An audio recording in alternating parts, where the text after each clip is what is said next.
we should take the development out of China very, very seriously. What we found is that DeepSeek, which is the leading Chinese AI lab, their model is actually the top performing or roughly on par with the best American models. If the United States can't lead in this technology, we're going to be in a very bad place geopolitically.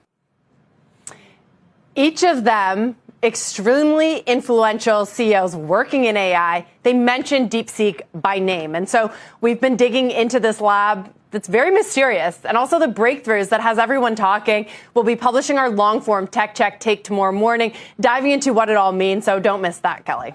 So going back to what TikTok is up to, what's most significant about it, do you think?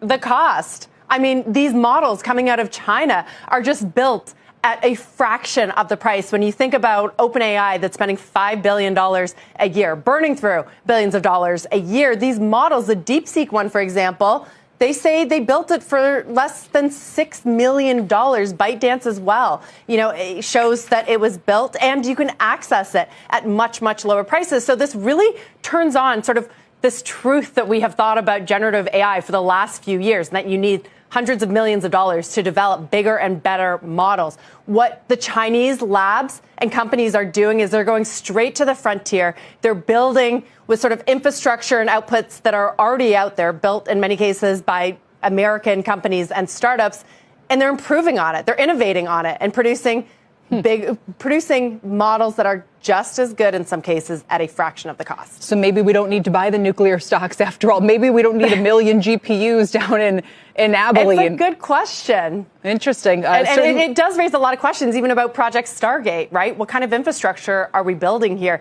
Is it for pre-training like we've had for the last 2 years? Or is it for reasoning and inference, which is a different cost proposition? Exactly. And you almost wonder if that's why Microsoft is evolving its partnership with OpenAI as well as these changes happen. Deirdre, thanks. Deirdre Bosa, always appreciate it.